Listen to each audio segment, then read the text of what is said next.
one of the people, like the mentors in my head that I always look to is Madam C.J. Walker.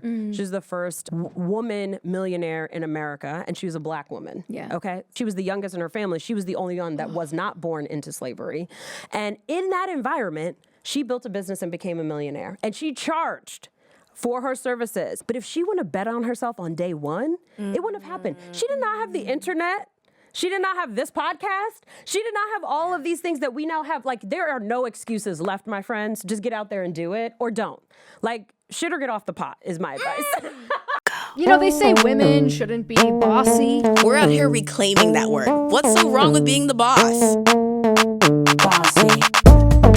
Welcome back to this week's episode of Bossy. We are talking about confidence and courage as an entrepreneur today. And if you're watching us on Spotify or YouTube, you know that we have a very special guest in the studio with us. Our first in-studio guest, actually, Rachel Rodgers. Yeah. Yay. Rachel, thank you so much for coming. So Rachel is a mom. She's an author. She's a CEO. She's a company that is an 8-figure company. Mm-hmm. Eight figures. Yeah. Feels like you got to say that a few times. You have to say it a certain kind of way, like it's an 8-figure. Called Hello 7, and she really helps women, particularly in marginalized communities, women of color, grow their wealth. And so Rachel has a book, We Should All Be Millionaires. Yes. And it really helps kind of talk about systemic issues, racism, sexism, internalized beliefs, all these things that kind of get in the way for women in particular of having millionaire mindsets. Yes. And I'm really excited to talk to you today because we're talking about confidence. Yes. And you are one of the most confident people that I know. Thank you. And so I'm really curious to tell you. So, okay, I had someone recently send me an email. And they were like, I'm really nervous about launching my app, and I'm just not feeling 100% confident yet. Yes. And I kind of laughed at it a little bit in a way, not laughing at them, but that confidence is not the requirement to get started. No. I can't tell you the last thing I started and I didn't feel confident about it yet. That's how it works. Yes. And so I want to start off by just hearing your response to someone saying I want to start a thing, but I just don't feel confident yet. Yeah. It's who told you that was part of the recipe? They lied. What? There's not a single thing that I've ever launched in my life with 100% confidence, right? There's always some doubt. And some worry. But yes, I don't think confidence is an ingredient to success in entrepreneurship or really anything. I think it's about courage. Courage is actually matters so much more. So I always say courage over confidence. Courage. Because I think confidence is something you get from experience. Yeah. So you can't just manufacture it. People are I'm just going to conjure it up. No. you don't just conjure. I'm going to do a spell. Exactly. You're just faking it, right? Yeah. You're basically lying. So you don't actually have to have confidence. You just have to have the courage to do it, even though you don't have the confidence. Mm-hmm. So you said, I don't always have 100% confidence. Yes. Do you always have 100% courage? Ooh. I wouldn't say I always have 100% courage, no. What percent we talking is usually? The percentage that allows you to actually just do it and put it out there. It's kind of how you don't have to have the courage to finish the thing, complete the thing, do the whole thing. It's you have to have the courage to take the first step. So even if I'm doing a keynote, it's what's my first line? What's my opening? And I practice that a bunch. And then I'm okay, I know what I'm going to come out here and say. So I have confidence in my opening, and then I trust the rest of the way will come. So it's do you have confidence to take the first step? Do you have confidence to just launch the thing, to put it out there, to say the first sentence, right? Just have enough confidence for that part. Yeah. And then the rest, it's then you've put it in motion. So things will start happening. And then after that, you got to just trust yourself that you're going to know what to say or know what to do in the next moment after that. And that's a muscle that you build, right? That's something that the confidence is the byproduct of the reps of doing that. Yes.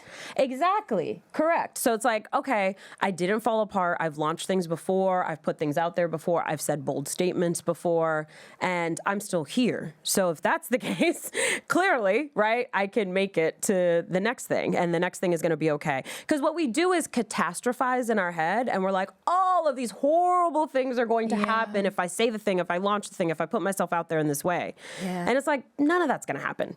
Maybe some things will happen. Maybe not everything good will happen. Some bad things might happen. But like this drama-driven version, that it's like, that only happens on soap operas. It's you know what I mean? so funny that you say that, because last night I posted a video that I was feeling a little bit iffy about, because when you're about to say something that like 20% of people are going to disagree with and get upset about and want to like 20%, that's it? talk about it in the comments. Yeah. And I always get this the only way I can describe it is this like overexposed vulnerability feeling where it Yes. feels like anxiety in my chest, where I'm like, okay, I'm like afraid to look almost at what people are saying. Yes. But even that, the reps of doing that over and over again, it gets a little bit easier every single time, Yes. because that exact outcome of like, I'm not going to let an app on my phone bully me. Exactly. I just turn it off. Hello. It's fine.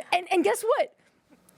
Everything's fine. Everything Nothing is happens. fine. There's not, I mean, like the realizing that catastrophic outcome, or even fear setting around putting words around like what is the worst case scenario, and then sitting there and being like, oh yeah, like lion's not chasing me. I'm good. Yes. Yeah, I had to do that when we started this podcast. I called Katie and I was like, I'm feeling a little nervous.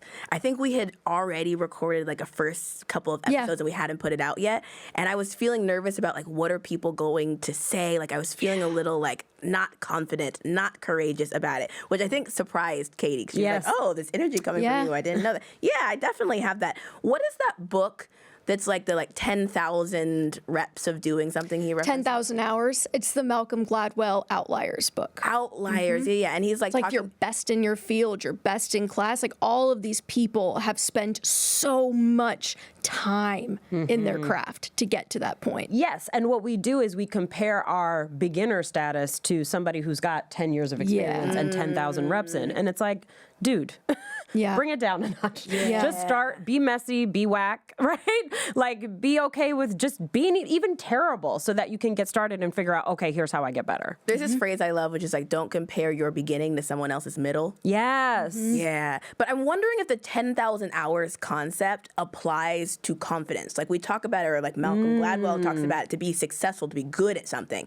But just because you're good at something doesn't mean that you feel confident every single time you do it. And so I'm wondering, like, do you guys think 10,000 hours or some number of hours gets you to consistently confident? Or are you just like, it doesn't necessarily happen, that confidence builds after a bunch of reps? That's a great question. I think the reps actually help you to feel confident in your ability to produce an outcome. Yeah. For example, so like speaking or coaching or whatever. It's like things that I have a lot of experience in. I feel confident in my ability to do that as a professional.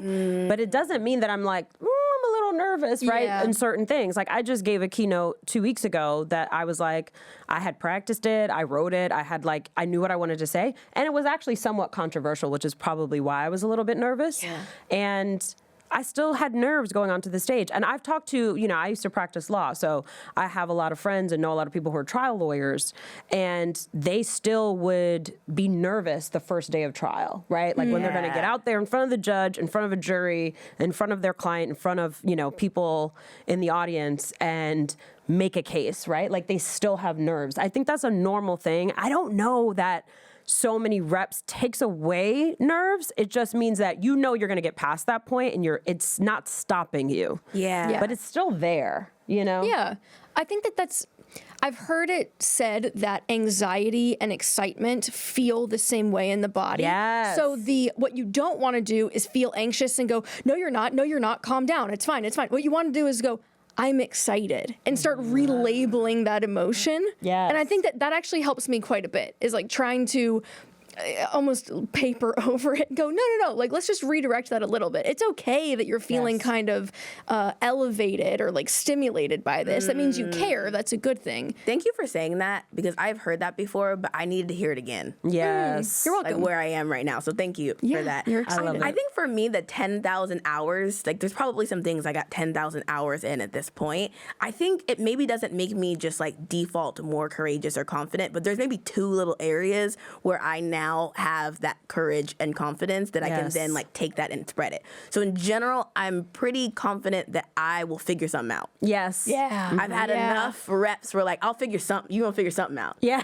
And also that I'm gonna bring like a certain level of like swag and my energy to it. Yes. Those are probably like the only things that I feel confident about. But I can like take those and be like, okay, like I feel kind of like some safety in it and enough to like take the step. Yes. Yeah. I love that. That's so good. I feel like when we are lacking confidence and we're like, I can't do the thing without the confidence, I feel like it's coming from a place of I want to control.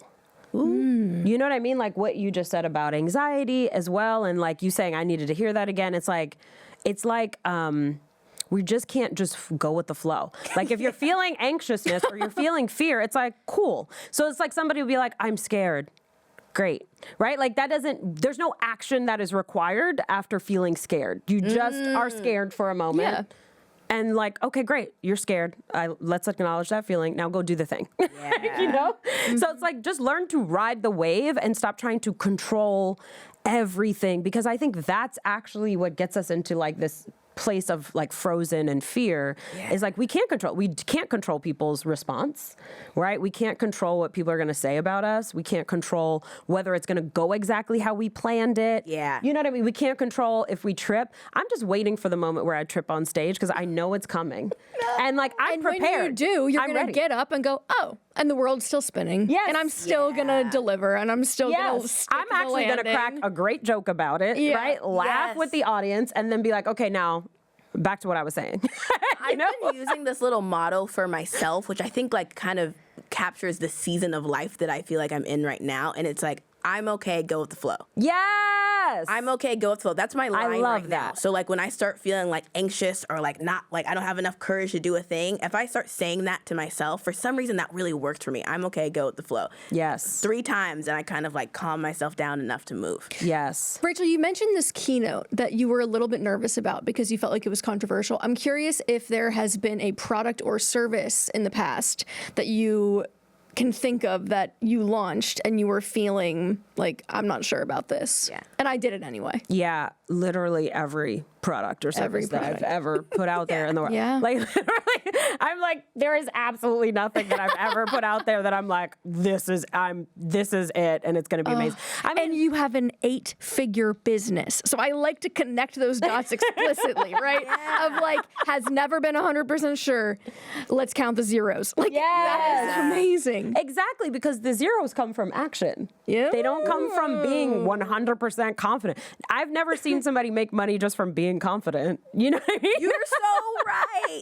Because I feel like the people who just have confidence, they just like sit there and do nothing and are like super confident about it. And you're like, what are you confident? You're not even Exactly. doing anything. We all know people who are confident who you're like, but you got anything to back that up? Because I don't see any Man, evidence none. of said confident. I'm glad you feel good, but like, what else you got? You There's know? one other piece of this too that I think is really interesting that has stuck with me. Someone told me once that you should think about those moments where you do not feel confident as positive feedback that you are stretching your own capacity. Yes, Like actually the opposite exactly. is true, that if you feel 100% certain in everything you're doing, that is actually a sign something is wrong because you Yes. are way too in the comfort zone. Like you are not growing. Exactly right. And what follows that is boredom. Ooh. You know what I mean? Yeah. You get bored. Because whenever I felt that and I'm like, I'm 100% confident in at least like this work I'm doing or whatever, or even if I'm not 100, I just feel confident in it and I'm not, there's no stretching. There's Yeah. no worry. There's no fear. I'm bored. And then I'm going to be like, okay, how can I tear this down and stop being in this place of boredom? Because I hate just sitting around being bored. Yeah, that's a good actually framing for people, particularly if you're like a high achiever like we are and you're like working on things. The kind of the question of like, would you rather be bored? I know you're not feeling courageous, but would you rather be? Exactly. And actually for me, I would not rather be bored. No. Rather be bored. Bored is not good. So like I totally get that. So I've seen you do this process of courageously going after goals and projects. And it blows my mind. Like you're actually one of my like top inspiring people in my life. Wow, thank you. When it comes to like how you approach like going after things. And I kind Yes. of want to like, maybe you can tell us about like a goal that you've had and like just kind of the thought process about like how, whether the goal happened or not, because I think Yes. that part is irrelevant. Yeah.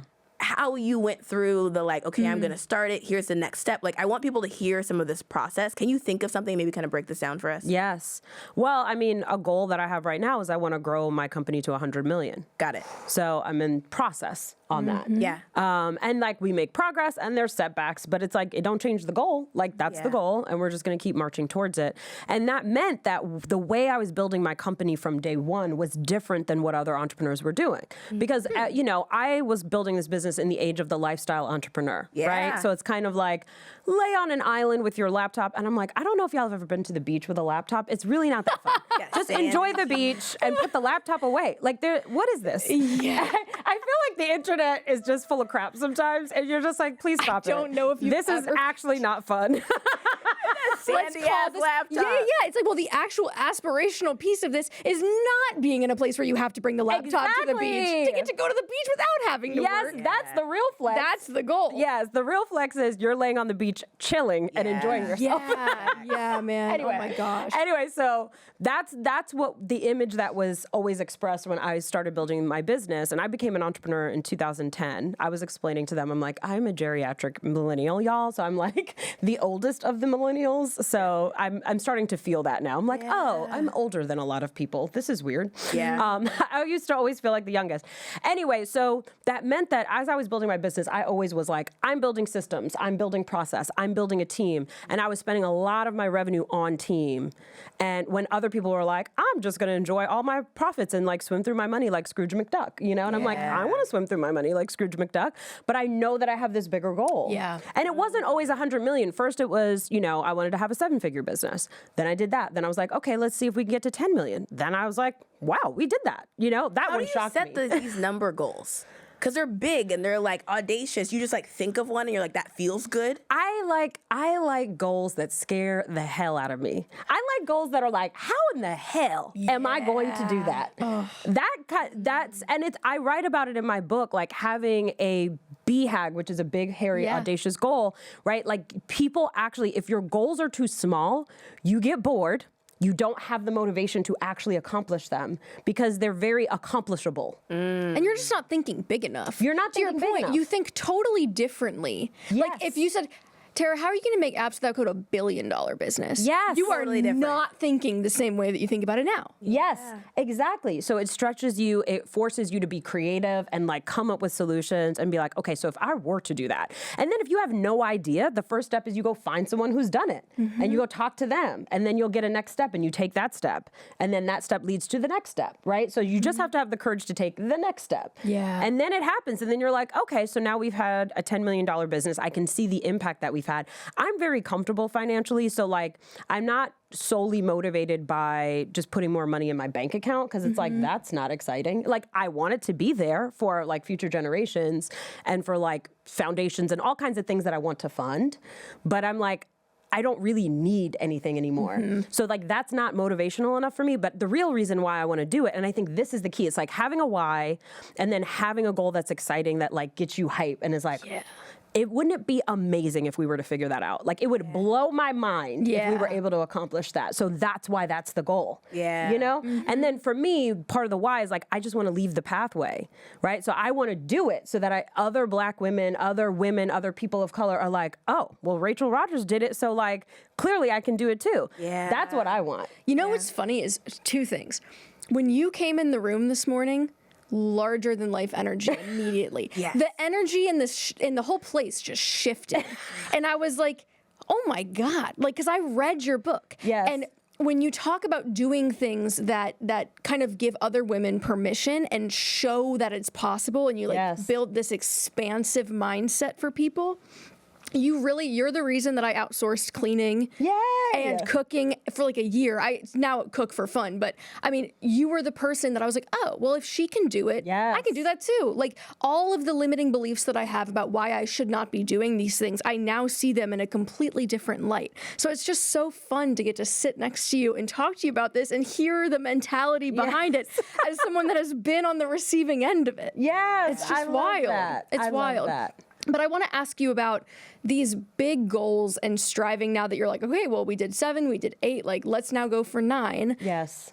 this stuff doesn't happen overnight. No. And it's like that, it's a marathon, not a sprint. I'm worried about, like, how do you pace yourself? Yes. How do you take care of yourself? How do you kind of, prioritize endurance Yes. over just like running yourself into the ground? Yes. Well, I had to learn this, okay? Because I definitely was team run yourself into the ground because that's all that was shown to us. Yeah. Because everything was always like young white guys with no kids who are just like, working 18-hour days every day. Powering through. Yes. Yeah. And that's the model. And it's like, you got to wear a t-shirt and jeans and sneakers and just be at your laptop all the time. Yeah, and also they'll be like, I have 6 kids and an 8-figure business, and here's how I do it. And it's like, spoiler alert, he has a stay-at-home wife. Hello. He has a woman behind the scenes making all of this possible. And it's like, please stop writing that post. No one wants to read it.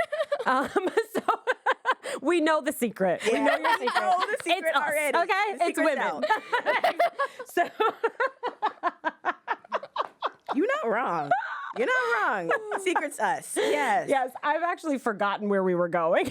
It's all good. We were sorry. talking about courage and Couldn't help sprints. myself. Yes, like the marathon. Yeah. Yes, How are you yes, the enduring marathon. Yeah, versus sorry. grinding Yes. into the ground? I just started Yes. thinking of the bro-y guys and I got distracted. Just giggling. But the marathon, so remember, part of my marathon too is I have 4 children. Okay, so I've been popping out babies while building, and it's like all of it. And it's not like I designed my life like, let's have 1,000 children so that everyone knows they can do it while having kids. No, it's just what happened. Yeah. And it didn't, my dreams don't go away because I have children. And to me, like that actually made me more motivated to accomplish them because I know they're watching me. And I want them to have whatever dreams that they have, whether they're big or small, like it's up to them. But whatever their dreams are, I want them to feel like they can do it. And I want to see a model and a pathway. Literally, I had a conversation with my son this morning. I called them. They were at school, like having breakfast at school with their dad. And my son's like, I wish I wasn't at school today. And I'm like, why? And he's like, I just want to lay around and chill, And I was like, okay. King, like tiny king. I mean, he is an introvert Taurus. Like he is just like, he's in his pajamas by 4:30 every day. He's like, I'm going to take a bath and put on my pajamas. And it's like little British pajamas. Anyway, so I'm talking to him and I was like, okay, so, when you get older, you can create whatever lifestyle you want. And he's like, yeah, I'm going to pay people to work for me and do the work that I don't want to do. And I was like, Great. cool. I love that plan. How are you going to make the money to pay them? Because you got to pay them. So that's an important part of it. And he's like, okay, so here's my game plan. I'm going to work a bunch of jobs. I'm going to learn some things. And then I'm going to start a business. And then once that business is making enough money, I'm going to take some of that money and I'm going to pay people. And I was like, great. I love this plan. And guess what? I'm your mother. So I'm going to coach you and you're going to have a business that's profitable very quickly. And he was like, awesome. I'm like, great. Now go to school. And then when we get to that, we'll get to that.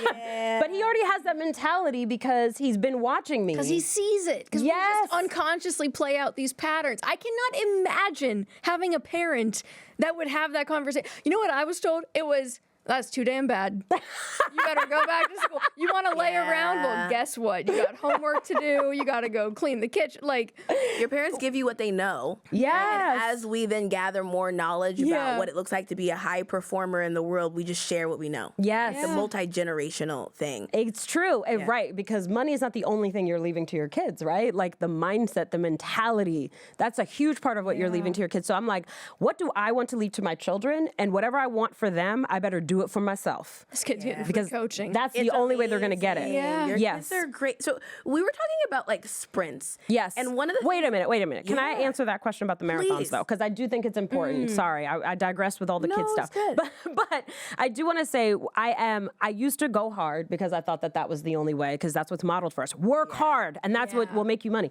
That is not what makes you money. Risk makes you money. Taking risks is how you make money, right? So buying assets is taking a risk. Building a business is taking a risk. Like betting on your talent, like as an influencer or anything that you want to do, it's taking risks and putting yourself out there is actually what leads to wealth, not hard work. Because there's plenty of hardworking people who don't have wealth. So it's 100%. clearly that's ain't the that. case. Right. So what I do is take care of myself so that I'm in a position to take the risks that are presented to me or to to go after risks that are in my mind to do. So I like get up early and I work out and I have time to myself and I make sure I have rest time. I do not work at night. I do not work on weekends, and haven't for years, you know? So like taking care of yourself and making sure your mental space is in a good place, that you have good relationships with your people, all of that is feeding you so that you have a really strong foundation. And then when you have that, then you can go out there and take risks because you know you can always run back to your foundation and you're safe. Yeah. Right? So it's like it makes it feel easier to take risks because you have people who love you, even if the whole world is talking crap and hates you. You know you have people who love you, who got you. And then also you're just in a better place when you like have movement and have like mental space and downtime and you kiki with your friends. Like all of that is an important part of being a well-rounded, healthy person. And then I actually think from a healthy place, which we can accomplish is so much more. Yeah. Like if I would have came up in here tired and running my business like 18-hour days, I would have been bedraggled, right?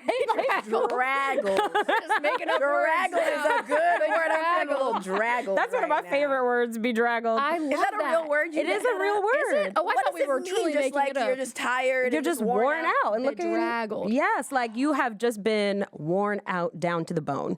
And I know that feeling. I've been there. And when I was building my business and I had 2 young babies under 2, I was there, but it didn't last forever. And even then, I was getting my 8 hours of sleep, y'all. I don't know these people that do 4 hours. Like, that ain't my life. I've never been You know what's so wild too is my coach that I've been working with said this to me the other day because she's trying to get me to have that mindset, and I'll be like, but it's a Tuesday. We have to work 10 hours on a Tuesday. Like, look at the calendar. There are meetings on it, and she goes. You acting that out was so good. I enjoyed that so much.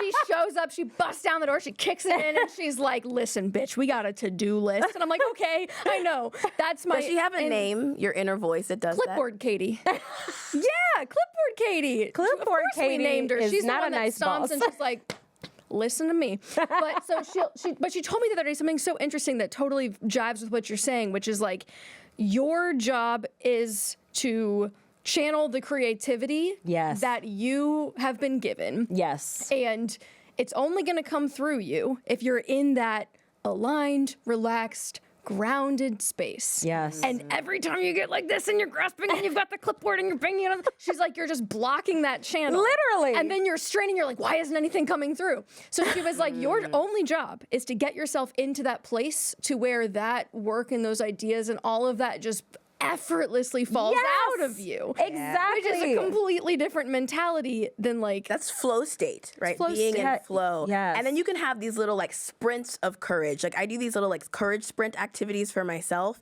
So I'm like, okay, today for these few hours, we're just gonna do the thing. You don't get to be scared about it. Like just sit down. So I've been Yes. like, for example, with Apps Without Code, I'm expanding a new line of business where we do like workshops and content that we do internally with other businesses. So it's more B2B. Yes. And on Monday is my courage sprint day. I love So it. courage sprint, I sit down for a few hours, send out new pitches, send out new emails. Like Love don't get to, it. Don't get to second guess it. It's courage sprint day. So good. Is it on your calendar? It's not on my calendar, but I just know on Monday I don't have a bunch of stuff on my calendar. Yes. That's the day where we're doing this. Yes. And then also sometimes my boyfriend will like nicely, he's not doing it intentionally, but like helpfully shame me a little bit into courage because I'll be like, here's all the things of like why I can't do it. And like I'm trying to explain. He's like, it sounds like you just complaining. Like you sound like you're being a baby. Just do the thing. He's like, I heard all that, but it's courage sprint day. It's yeah, he's good at keeping It really don't matter. It don't matter. It's like, get your courage sprint. Did you get it done? Okay, I'll talk to you when you're done, which is helpful. Yes, I love that. Accountability. That is such an important part. But yes, flow state, just getting the courage for a short period of time. And the thing is, if you do all the things that might feel annoying, like taking the time to take care of yourself, checking in with friends, doing all the things that make you feel good, when you actually do the work is so much smaller. Because like I wrote a keynote to like the keynote that I told y'all about. I wrote that in like 20 minutes because I was in my zone. Yeah. You know what I mean? So it's like, right out. yes, sometimes you do have to power through. I mean, I had to write a whole book and every day I was not in my zone. Sometimes I had to learn how to manufacture getting into my zone, which was walking and like just like doing that morning routine that kind of gets me into that flow state. And then I know I can do it. And some days I had to power through and those days suck. Like I'm not saying every day is going to happen, but when you do allow yourself to like figure out, okay, what gets me, when do I feel in flow? Yeah. So how can I create more of that? You know, it's like sometimes it's just going out with my girlfriends for the night, having drinks, whatever, having fun, laughing, hilariously telling hilarious stories. Yeah. And then the next morning I'm like, You got the energy ready. again. and then you got to notice that, like, oh, when this happens next. Yeah. You know? I want to ask you about something that you kind of brought up where you mentioned it in passing, but I actually think it's kind of something that whether people realize it or not, it's something they are afraid of and is like a block, which is you said, maybe the whole internet hates me today. Everyone's talking shit. Yes. Like that is a block for me where I'm like, I don't want to say anything wrong. I don't want to be mad at me. And I'm actually really curious what your experience with that has been and how Yes. you have moved past that to where you're genuinely in a place of, I don't care. I just genuinely don't care. Yes. Well, honestly, one of the best things that ever happened to me early in my career, this was like 2011. I literally was an entrepreneur for 1 year. I was building a law practice and I had a virtual law office, which was brand new then. It was like a totally like no one's ever heard of it thing. And you know, lawyers are just not known as being early adopters to anything. So they're like, you're breaking the law or you're not following the bar rules or blah, blah, blah, professional rules of content, blah, blah, blah. Right. And of course, I called everybody and did all my due diligence to make sure I was on point and following all the rules. But they still talked crap about me anyway. And then they were like, who are you to start a law practice right out of law school? Like just all the hateration. But it's older lawyers that have like, they've had blogs for, you know, a millennia, right? And so if you Google, like so when you Googled my name, it was the first thing that came up. Yeah. And so, and you know, on Twitter, like my lawyer community, everybody was talking about it. And, you know, they wrote whole blog posts to just basically say that I was unethical and just horrible things that they said about me. Mind you, I've never talked to these people ever in my life. Oh my God. Yeah, so like being sort of taken down, you know what I mean, by this group of people was one of the best things that ever happened to me early in my career because I had to learn how to get through it. Yeah. And Did that build confidence in you? 100%, exactly. So like my response to that was I read Martin Luther King's Letter from a Birmingham Jail. Yeah. It's basically him responding to his haters. Really? It is literally a case study in how to respond to your haters. And so I literally took that letter and then I used it as a template and wrote a response using that same sort of like, what did he do in this paragraph? Okay, I'm gonna do that. Good ChatGPT prompt. Yes, exactly. Correct. And so I wrote a response and stood up from, at first I laid on the couch for several days crying. Right. And my Yeah. husband was like, Yeah. get your ass up. Right? He was like, I know you're not going to let a bunch of old white guys stop you from doing what you're trying to do. I know And you I said was that. like, shut up, you know? And then I got over made me it. sad. Yes. And then I wrote my response. And what happened is all these younger lawyers who agreed with me, like I found my people. And then I discovered like, oh, these people hate me, but these people love me. Yeah. You know? So it's like, and that's not the only time. There have been so many different times throughout my career in like 13, 14 years of being on the internet that people have said horrible things about me or lied about me or whatever. And I'm just like, who cares? It's kind of like, have you seen that SNL when Issa Rae was on SNL? Yeah. She did that cold open. And she did something like this where she had her phone and she was like, oh my God, people are saying this and this and this about me. And then she's like, oh, wait. And she just threw it. And she was like, oh, look, now I'm fine. Yeah, and I'm fine. Exactly. It's like when it happens to you and people talk about you and you just continue on, you're like, oh, all these horrible things of people being canceled. Like if you think about it, most people, unless they did something egregious, they usually aren't actually canceled. It's just a group of people no longer mess with them and other people probably still mess with them. And it is what it is. But it's just, I don't actually think about what are the people of the internet going to say about me if I say this thing. I don't think about that at all. I just say what I want to say. That's growth. I want to talk about like things, like activities that both of you guys do to like build your courage and confidence. Yes. Like I know for me, like fashion is an area that is specifically like, I don't just dress up in cool outfits just because. It's a tool. It's like a personal practice. Yes. By the way, speaking of personal practice, I have, if you're listening to this and you can't see me, I'm wearing like this gold Zulu hat. Yes. Which is heavy. But it looks fabulous. It's heavy. And also, I gotta take this off. It's so heavy. I had to like, or move it, something.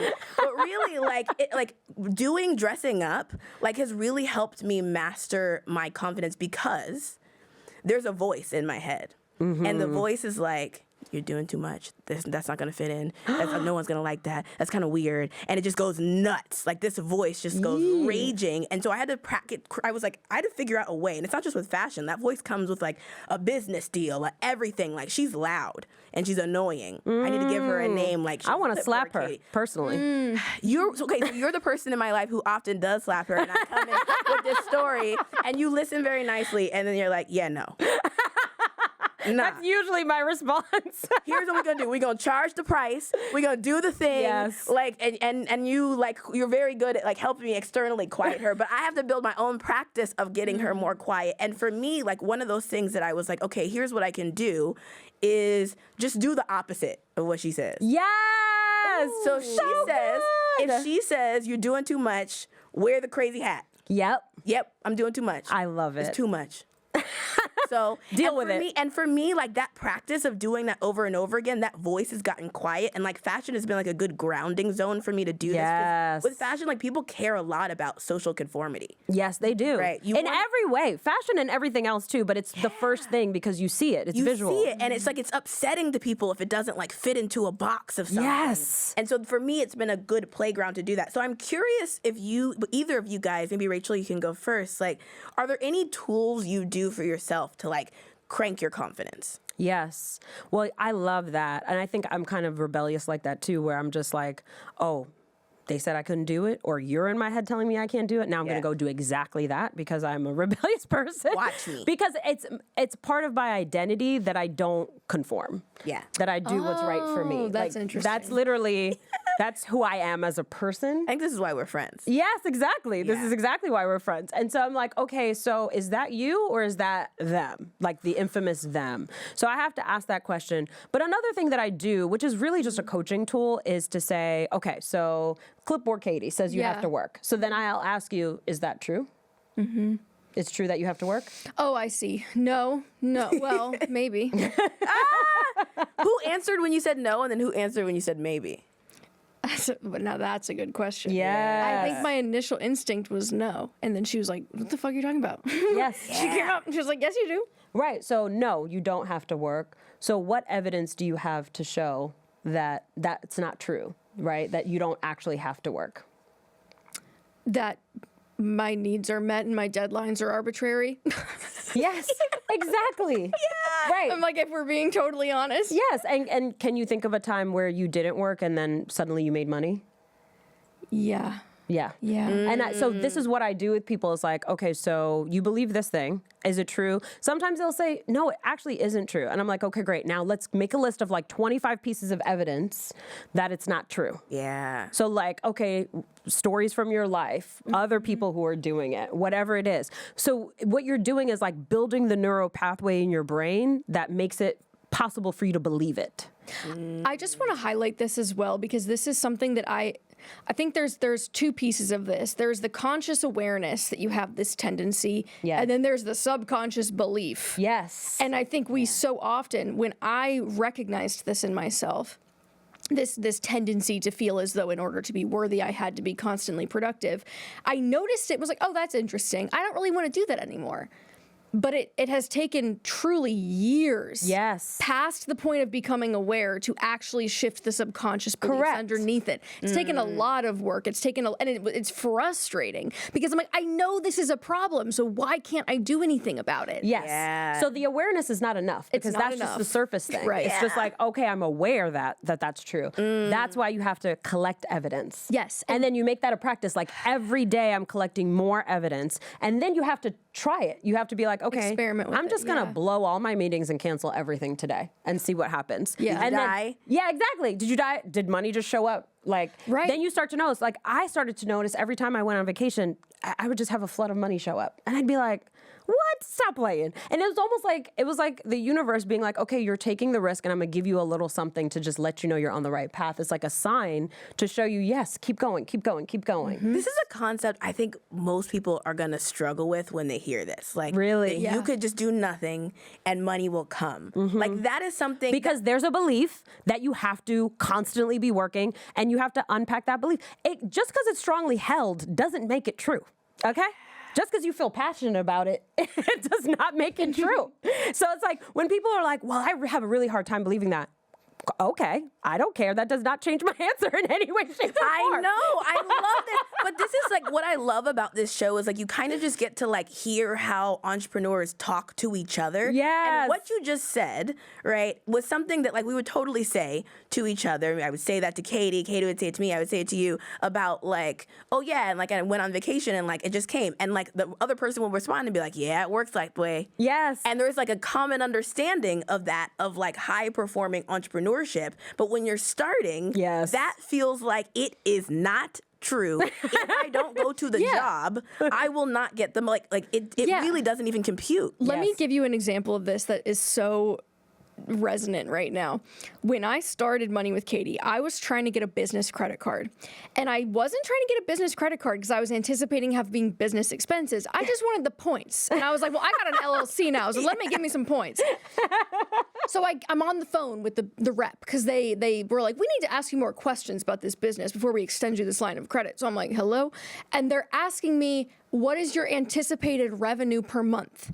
And I remember going, I don't know, like $1,000, $2,000. And at the time going, how the hell am I ever going to make $1,000 or $2,000 from this? Like I was lying through my teeth to this guy. And I love that. And they denied it. They go, yeah, no, that's okay. Maybe come back in a little bit. But I was like, it was so like unconscionable to me that would be a thing. Fast forward, like, a year and a half, maybe, things had already been progressing. And I went to Tulum with my friends. And that day on the beach, I had my like Squarespace purchase notifications turned on. And I made like $2,000 that day while I was at the beach. Things that I had built and were selling on my site that were just selling with no effort for me. I'm like posting from this beach chair on vacation, making that $2,000 that a year and a half prior. I was like, how will I ever? How would I, in a whole month? Yeah. I only get a month to make $1,000? How is that going to work? Like, and I think the nuance here is not that you didn't work at all in between that time period. You did take like sprints of like putting yourself out there. I did a ton of work to get to that point. It's not like no work was done at all. Yes. But like, that money showed up irrelevant of what I was doing. But it was strategic, right? It was strategic. There was risk-taking involved to build something, put it out there that people might reject and be like, who she thinks she is to put this out there. But you did it anyway, and that brought you the money. But so it's still connected to that risk, you know? Yeah, it goes back to what you were saying, though, about like wealth. What would you say? You're like, people make money not from like hard work, but from courage. From risk. From risk. Taking risks. Right. And I think the distinction here is not that like, if you go from a mindset of like, I have to work a bunch to make money for it to just, it just showed up. That requires working. To it just requires like a couple good risk moments. Yes. Exactly. And that's when it just feels like, it just showed up. You didn't work hard. You you had already laid the foundation for a couple like risk, courage moments where you're like, I did a thing, I did a thing. And that accumulates to like, wait a minute, I closed the deal. I got the check, I got the thing. Exactly right. And what's funny is like, it's almost like you're working, you're toiling just to discover what is the risk I need to take. Yeah, it's like there's such a good investing like analogy to be made here about the fact that like 90% of your returns come from like 2 to 5% of your bets. Yeah. And like everything else is wasted. But unless you get that many shots on goal, you're not going to get you're not going to hit the 2 to 5% that's going to move the It's like you got to get in the industry, you got to like immerse yourself in the world so you can discover what are the risks that I need to take. This is one of the things I love about you though, because every time I talk to you, you're telling me about another shot you're taking. Like you're getting in the reps and you have ideas and like there's not a lot of time. Maybe you go home and like I don't see it and you spend like a small amount of time like, I don't know, like I don't know if I'm going to do it. But it occurs to me that you pretty quickly get over that. And you're like, well, let's get in the gym and take shots. Yeah, I want to know what your self-talk is like. Like, what is the noise in your head telling you? Do you feel like it's running you or the opposite? Have you noticed a change in your journey? Because you've been doing this for like, 15 years. Yes. What has the change been? Have you observed that? Well, when you said that, like, with your clipboard, Katie, right? And I don't know what your woman's called, but I want to slap her. Who's your equivalent? Yes, but like, I'm like, I don't have that. And you know what? I mean, amazing. I'm sure I do in the right circumstance. Like I lost a bunch of money on a bet that I made 2 years ago. And I was like, I noticed it like for maybe like a couple weeks. I noticed I would say like the word failure a lot. I was just saying failure all the time. And I was like, you got to stop saying that. Yeah. So like every time it would come up, I'd be like, no, that's not what it is. And I would change the word and reframe it. Yeah. But what it is that I think that I have been self-coaching in the way that I told you, which when I have this negative or limiting belief, I ask myself, is that true? And then I'll literally get out a pen and paper and be like, okay, let me write down all the possible reasons why it's not true. Yeah. You know what I mean? And let me write down all the evidence that I have that it's not true. Yeah. And then I'm like, oh, I'm convinced, right? But this was a practice that I've been doing so often and it started back in like, I would say 2011, 2013, maybe in that range, because I had 2 kids, I was working, and just everything felt really hard. And I was such a mean girl in my head, like just talking about my appearance. Girl. I was saying all kinds of terrible things to myself about my business, about everything. Like nothing was good enough. And I discovered life coaching, and I discovered this coaching tool, and I started doing it on a regular basis, like literally every day. I would even put notes and just be like, is that true? Or like put reframes of negative beliefs that I have all the time. Tool? Yes. Is it true? Yes. And then I would do, like if I have a negative belief that I'm like, that I'm ugly, right? Then I would like write something like, you're beautiful, right? Or something like that, just like something to reframe that thought, or like, I'm not where I want to be, but I know I'm working to get there, right? Yeah. That's why it's all throughout my book is like these beliefs that we have and reframes of how to think about that differently, how to take that thought differently. So it's become such a practice for me that I don't even... It's like second nature. If I do have a mean girl in my head, listen, she quiet because she know don't even come at me, okay? You know what I She think know I'm going to beat her ass. Yeah, that you're not going to listen to her. You know what I'm saying? Like, don't even come out here with none of that.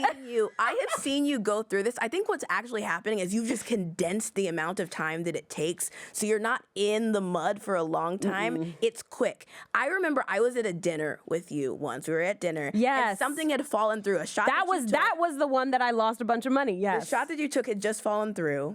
And I remember distinctly, like you were sad about it. I think you might have cried a little bit. Yes, I did you were cry. crying. And I remember I had to go to the restroom right when you were crying. I was like, dang girl, like not being a great friend, you had to go pee right when your friend is crying. I went to the restroom. That is hilarious. I went to the restroom and came back, and you were like, I got it out. I'm good now.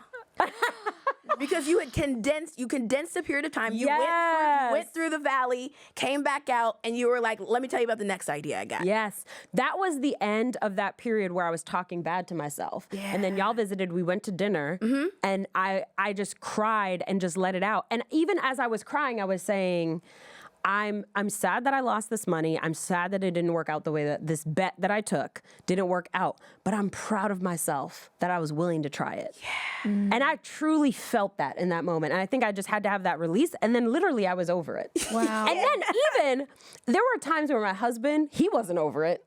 And he tried to make me feel bad about it. And I was like, that's yesterday. It's gone. Let's move on. We already cried. We got it out. We're done. Flushed out. Yeah. Yeah. And I'm also, you're not going to make me feel bad about it because I don't feel bad. Yeah. I'm betting on myself. I'm trusting myself. I'm believing in myself. Why would I feel bad about that? So we have some folks who have written in. Yes. And they've shared with us some like things they're working through. And so we'd love to hear your thoughts on how to address things that folks are I can entrepreneurs. already tell this is going to be so good. It's going to be so good. Okay. So we asked people about... Get ready. We asked people about their fears and questions around entrepreneurship. Yes. So I'm going to read the question from the audience. You answer it. Okay. So someone asked, I'm scared to leave a very well-paying W-2 job to start my own CFO advisory services. Love it. How do I overcome fear? I'm scared that not taking much and not making much and kind of blowing my stability that I have. Yes. What do you say? I say do this immediately. First of all, you got CFO skills? Like, you fine. Get out of here with that. Okay?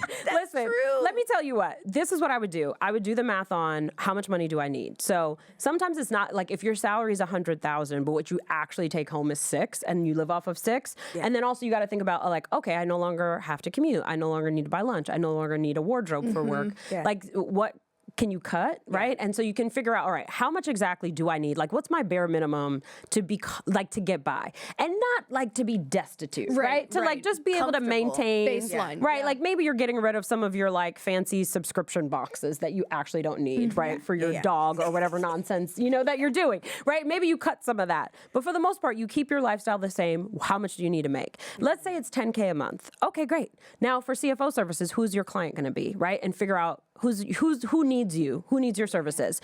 Then I would literally go out there even before you left the job, and I would go find people. I would email all the people that I know, like classmates, old professors, neighbors, your auntie's friends, your father's friends, whoever, right? I literally, I would come up with a list of 100 people who already know who I am. I would email them and say, I'm starting a CFO advisory business. This is what I can do. These are the problems that I solve. This is who it's for.